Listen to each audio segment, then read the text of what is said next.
अस्सलाम वालेकुम students, welcome back. एक नए टॉपिक के साथ आपकी खिदमत में हाजिर हैं। Potential energy. प्रीवियस लेक्चर में हमने काइनेटिक एनर्जी को डिस्कस किया था, वर्क को, एनर्जी को ऑलरेडी डिस्कस कर चुके हैं। एज़ यू नो कि एनर्जी क्या होती है, किसी भी बॉडी की काम करने की एबिलिटी, वर्क करने की एबिलिटी को हम एनर्जी कहते हैं।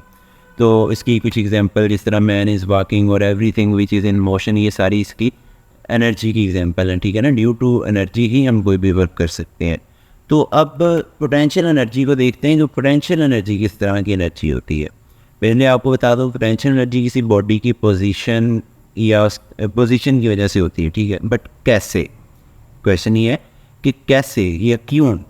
तो सम टाइम कुछ ऑब्जेक्ट्स ऐसे होते हैं जो रेस्ट की कंडीशन में होते हैं, ठीक है। कुछ ऑब्जेक्ट्स ऐसे हों जो रेस्ट की कंडीशन में हों, but they have the ability to do work, they have some potential, they have some energy, ठीक है ना।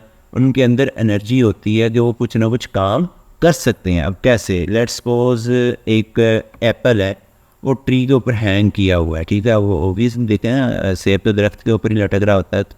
तो अब उसके अंदर वर्क करने की एबिलिटी है। अब आपके माइंड में क्वेश्चन आएगा, वर्क क्या है। फिर से ज़रा वर्क को रिवाइज कर लें कि वर्क होता था किसी भी बॉडी का मूव करना, ठीक है ना। एबिलिटी यानी कोई भी बॉडी जब किसी पे फोर्स अप्लाई होती है और वो मूव करना शुरू कर दे, ये हमारा वर्क था बेसिकली, ठीक है।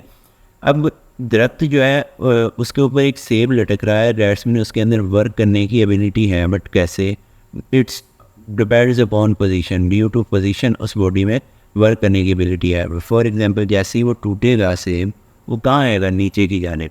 अब वो जब नीचे की जानिब आ रहा है तो उसमें कौन सी एनर्जी है, मोशन में है ना। पिछले टॉपिक में हमने पढ़ा था, जब मोशन में होती है बॉडी तो उसमें काइनेटिक एनर्जी होती है। अब एक बात तो क्लियर हो गई कि इसमें काइनेटिक एनर्जी है, बट कहाँ से आई, ठीक है। देखें ना, कुछ ना, हमने क्योंकि law of conservation of momentum में ये चीज़ डिस्कस की है, ये चीज़ सीखी है कि एनर्जी एक फॉर्म से दूसरी फॉर्म में चेंज होती है। अब उसमें पहले से कुछ ना कुछ एनर्जी स्टोर्ड थी, तो देन वो काइनेटिक एनर्जी में चेंज हुई, या अदरवाइज तो ऐसा पॉसिबल ही नहीं था, ठीक है। तो अब या तो मैं उसको उठा के ऊपर ले जाता, फिर तो चले मानते भी हैं, बट सेब ऑलरेडी उसके ऊपर हैंग किया हुआ है, तो डैट्स मीन उसके अंदर कुछ ना कुछ एनर्जी थी due to position. Due to position कि जब वो सेब टूटा, नीचे की जाने मूव किया, ठीक है। वो सेब जो है वो एप्पल के नीचे की जाने मूव करता है, तो उसमें काइनेटिक एनर्जी आ गई है, ठीक है। दैट्स मीन वो जो पोजीशन की वजह से उसमें एनर्जी थी, वो कौन सी एनर्जी होगी, हमारी पोटेंशियल एनर्जी होगी। इसकी डेफिनेशन को डिस्क्राइब करते हैं, the energy possessed by a body due to its position is known as potential energy, ठीक है। होप सो क्लियर हो चुका होगा। इसकी एक दो एग्जांपल्स और डिस्कस करते हैं, आपको अच्छे से क्लियर हो जाएगा।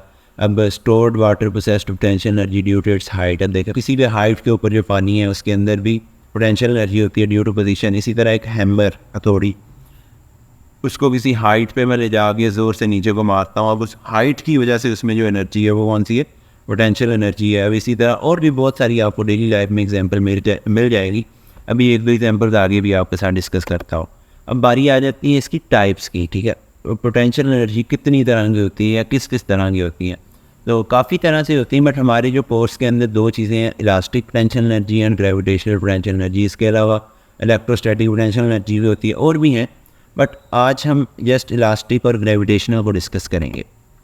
अब इलास्टिक पोटेंशियल एनर्जी कैसी होती है, the energy present in the stretched बो, ठीक है, is called elastic potential energy. आपने यकीनन तीर कमान देखा होगा, अगर किसी ने नहीं देखा ना, अर्थगुल ड्रामा देख लें, मोस्ट फेमस है आजकल के दौर में। तो अब उसके अंदर जब भी पुरानी जगहों में वो हम देखते हैं तीर कमान वाली एग्जांपल अगर लें, तो अब वो उसका जब पिछली स्ट्रिंग है उसको जब हम खींचते हैं, उसके अंदर तीर लगा के अब उसको हमने खींचा है, या स्प्रिंग वाली एग्जांपल ले लें, ठीक है। तो अब उसको स्ट्रेच किया, उसको खींचने की वजह से उसके अंदर वो एक पोजीशन बनी है, वो पोजीशन की वजह से जो उसमें एनर्जी आई है वो होती है बेसिकली इलास्टिक पोटेंशियल एनर्जी, ठीक है।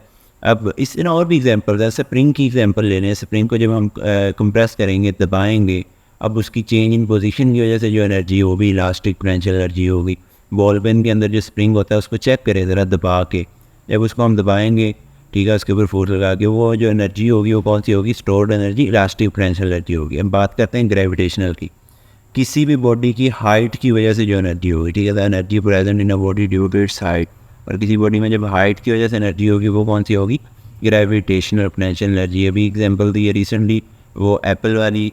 फिर कोई भी बॉडी हो, आप किसी भी बॉडी को आप खुद हाइट पे चले जाएं, अपने हेड को ऊपर करेंगे, बॉल को ऊपर की जाने फेंक दें, या कुछ भी इस तरह की एग्जांपल जो है हाइट से रेलिवेंट जितनी भी होंगी वो कौन सी होंगी। अब इस तरह हैमर की एग्जांपल दी है, ठीक है, आपके हाथ में पेन है, लैपटॉप पे देख रहे हैं, मोबाइल पे, कुछ भी, उसको जब आप किसी हाइट पे लेके जाएंगे तो हाइट पे उस पोजीशन की वजह से जो एनर्जी होगी वो कौन सी होगी, ग्रेविटेशनल पोटेंशियल एनर्जी होगी। ठीक है, तो होप सो यहाँ तक क्लियर हो चुका होगा कि पोटेंशियल एनर्जी होती क्या है। अब हम बात करते हैं इसकी इक्वेशन की, इसकी इक्वेशन को कैसे ड्राइव कर सकते हैं। लेट्स सपोज एक मैस है, ठीक है, उसको एक हाइट पे मैंने पकड़ के रखा है या उसको मैं हाइट पे मूव करवा रहा हूँ, देन क्या होगा जब मैं उस वेट को, उस मैस को ऊपर की जा लेके जा रहा हूँ with the help of force, तो वर्क डन होगा। ठीक है, फोर्स अप्लाई की तो काम होगा कोई ना कोई। तो हमें ये भी पता है कि energy is equals to work done होती है। ठीक है, ये पिछले लेक्चर में मैंने एक्सप्लेन किया था क्यों। ठीक है, उसके बाद अब इसकी इक्वेशन देखें, potential energy is equals to F S. Energy अगर वर्क डन की इक्वल होगी तो मुझे बताएं वर्क का फार्मूला क्या है, W is equals to F S, तो वो potential energy is equal to F S, वही हो गई बात। ठीक है, अब इसमें जो एफ है वो तो फोर्स है जो मैंने इसको अप्लाई किया है इसको मूव करवाने में। अब जब ये ऊपर की जानिब गई है तो कुछ ना कुछ इसने डिस्टेंस कवर किया या इसने कुछ ना कुछ हाइट ली है, तो हम एस को एच भी लिख सकते हैं, because it's totally depend upon height. ठीक है, तो हाइट भी कह सकते हैं या डिस्टेंस भी कह सकते हैं। अच्छा, अब अगली बात, ये मैंने उसी इक्वेशन को, अब फोर्स क्योंकि बेसिकली होता क्या है, जब भी हम किसी भी बॉडी को एयर में यानी ऊपर की जानिब मूव करवाएंगे अपवर्ड डायरेक्शन में, तो it's totally depends upon weight. किस पे डिपेंड करती है, वेट पे। आपने ना W is equals to M G भी पढ़ा होगा और F is equals to M में according to Newton second law of motion, ये भी पढ़ा होगा। ठीक है, अब ये एक्सेलरेशन के मामले में है।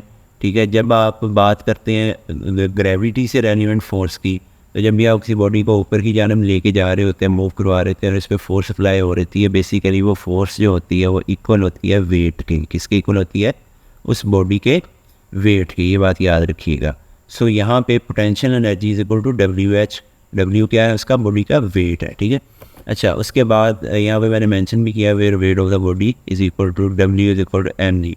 तो क्या मैं इसके अंदर एम जी पुट कर सकता हूँ, potential energy is equals to M G H. So this is our equation for potential energy. ठीक है, तो होप से यहाँ तक आपको ये लेक्चर क्लियर हो चुका होगा, जो भी हमारी इसके अंदर होगा और डिस्कशन थी, ये हमारी इक्वेशन है और पीछे इसकी डेफिनेशन थी। पर किसी किस्म का कोई क्वेश्चन हो आप क्वेश्चन सेशन में पूछ सकते हैं। थैंक यू वेरी मच, अल्लाह हाफिज़।